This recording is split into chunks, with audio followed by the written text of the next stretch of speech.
Hi friends, मैं फिर हाजिर हूँ एक नई कहानी के साथ। फुलवारी की चुड़ैल। 10 साल की छोटी बच्ची भरी दोपहरी अपने घर के आंगन में खेल रही थी। उसका घर ना तो छोटा था ना ही ज़्यादा बड़ा। उसके घर के सामने एक बहुत बड़ा घना बगीचा था जो दूसरी तरफ नदी के किनारे तक फैला हुआ था। उस नदी से कुछ दूरी पर ही एक फूलों का बड़ी सी फुलवारी थी, या जंगलों में फुलवारी थी ये कहा नहीं जा सकता। वहाँ लोग बहुत कम ही जाते थे, या यूँ कहें कि जाते ही नहीं थे। गुलाब, सूरजमुखी, गेंदा, चमेली, गुल हजारा के साथ साथ बबूल और बेर, नागफनी और धतूरा जैसे पेड़ और झाड़ियाँ भी थी। नदी के करीब होने के कारण बहुत से जंगली पेड़ों का बसेरा भी था। लोग तो दिन में भी वहाँ नहीं जाते थे, पर जानवर फूल पत्तियाँ खाने की लालच में अक्सर वहाँ चले जाया करते थे। उस दोपहरी में नेहा अपने आंगन में शायद अपने किसी मिट्टी के खिलौने से खेल रही थी। उसकी माँ घर में सो रही थी और पिता सच्चिदानंद पंडित जी थे, तो वो दूसरे गांव में पूजा करवाने गए हुए थे। अचानक एक तितली नेहा के आंगन में आ गई और उसके मिट्टी के खिलौने के इर्द गिर्द मंडराने लगी। उस तितली का रंग सुनहरा था, जिस पर किनारे काले रंगों की लाइनें बनी हुई थी और लाल रंग की गोल गोल धब्बे उसकी आंखों पर भी थे। वो तितली और तितलियों से बड़ी और आकर्षक थी। जब नेहा ने इतनी बड़ी तितली को पास देखा तो उसे पकड़ने लगी। फिर वो अपना खिलौना भूल के उस तितली के साथ ही पकड़म पकड़ाई खेलने लगी।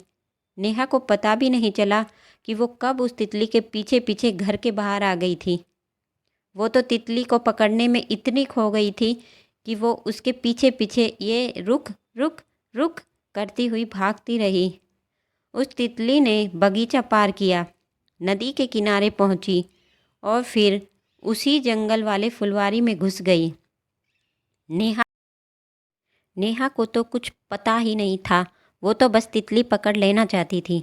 उस भरी दोपहरी में इंसान तो क्या, एक जानवर भी दूर दूर तक नजर नहीं आ रहे थे।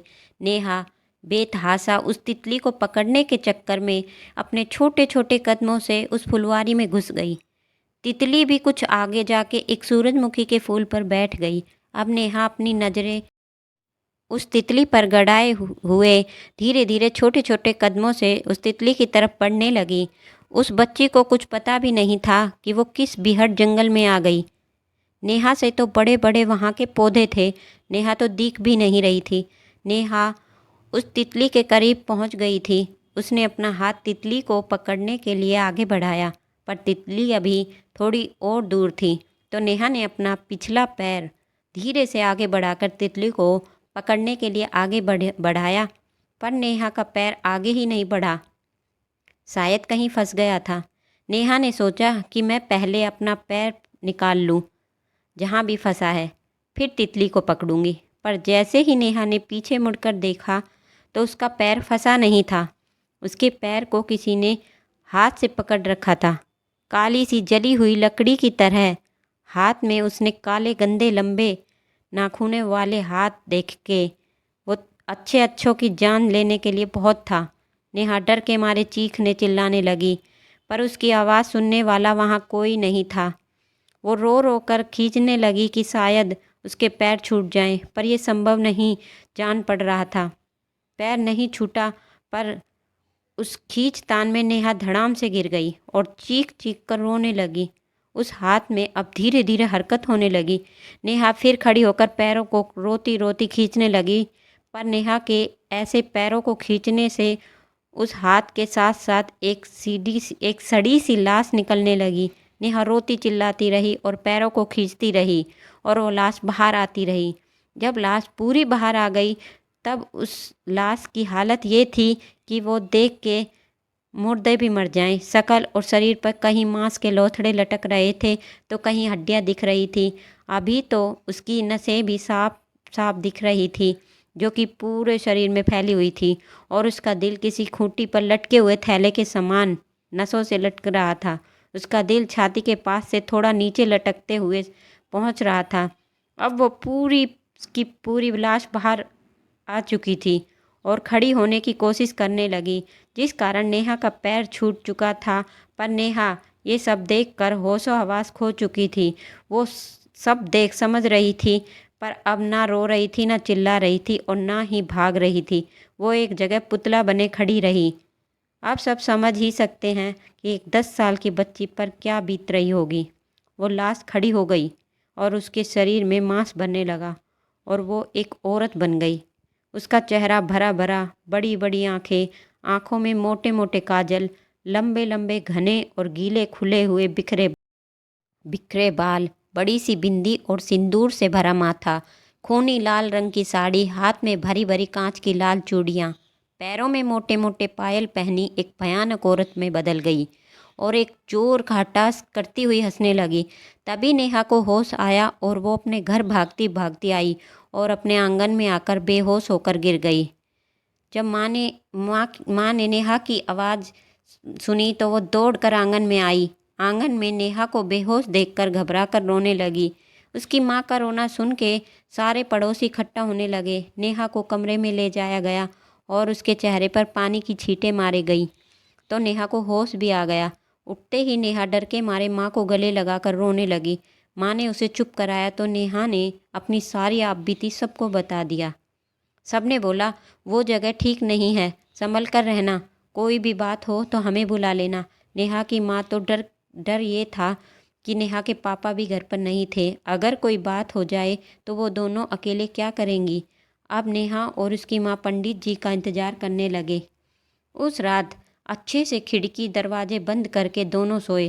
तकरीबन 12 बजे कुछ हलचल हुई। पहले गांव में लोग 8-9 बजे तक सब सो जाते थे।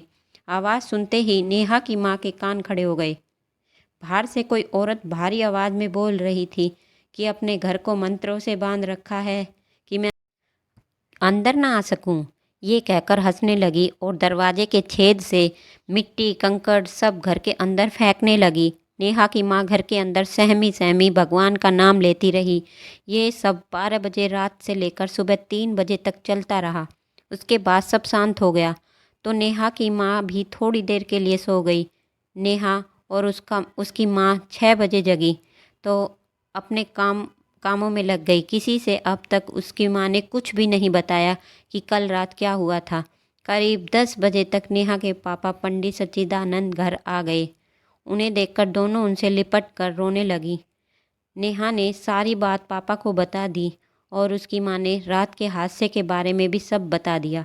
पंडित जी ने लंबी सांस भरते हुए कहा, अच्छा हुआ मैंने अपने घर को तंत्र विद्या से बांध दिया था, क्योंकि मैं घर से अधिकतर बाहर ही रहता हूँ तो मेरे मन में तुम लोगों के प्रति चिंता होती थी कि कोई अनहोनी ना हो जाए, इसीलिए मैंने घर को बांध दिया था।